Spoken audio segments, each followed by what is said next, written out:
Hey, I'm Dieter Kurtenbach. This is Oracle Arena, and the Golden State Warriors just beat the Denver Nuggets 122-105, and I have three things off of tonight's game. Number one, some pride kicked in for the Warriors after a 33-point blowout loss to the Boston Celtics on Tuesday night. The Warriors said that they were going to come right to this game, and they did. Jumped out to a 19-point lead in the first half, then gave it all the way back because it's hard to sustain things like that, and then got a 17-point lead again in the first half. They opened it up to 22 in the second half, coast to a victory. It was a humbling performance for the Denver Nuggets, a team that could have jumped into first place in the Western Conference with a win here tonight. Instead, the Warriors take a two-game lead over them, sort of wipe away any question on who the best team in the Western Conference is. This was a championship-level performance from the Golden State Warriors. The only question now is, can they sustain it? Sunday, they play the Phoenix Suns. Maybe it's a letdown, maybe it isn't. All we know is that this team can flip the switch when they want. They showed it on Friday night.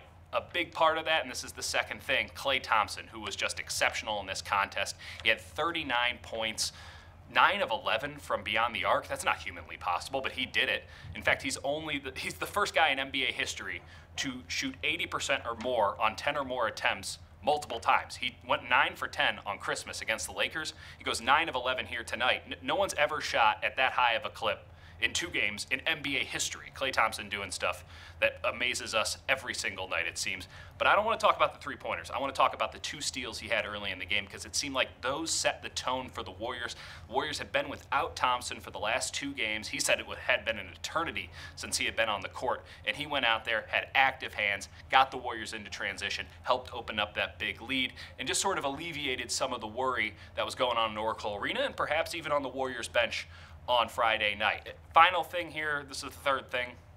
Boogie Cousins had a really nice game. He was going at the 22nd 5x5 game. That's 5 points, 5 steals, 5 blocks, 5 rebounds, 5 assists. That's only happened 21 times in NBA history. He was going for 22. He came 2 steals short, but still 6 blocks, 6 rebounds, 6 assists, 13 points for Boogie Cousins. He was active. He looked like he flowed in the system a little bit better. Fewer post-ups, more perimeter shots. One of them eventually fell. He had been shooting 17% from beyond the arc since the start of February.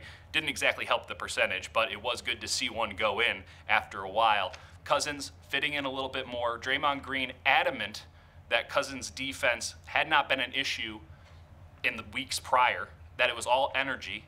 Warriors brought the energy tonight. Boogie Cousins seemed to look pretty darn good amongst the Warriors, so maybe Draymond's onto something.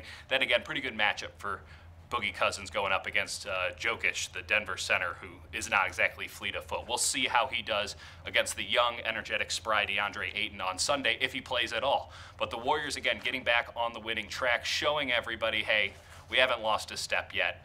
We'll see what happens on Sunday, because, again, that's a letdown game if there ever was one. Sunday, Phoenix Suns, Oracle Arena. We'll talk after that one.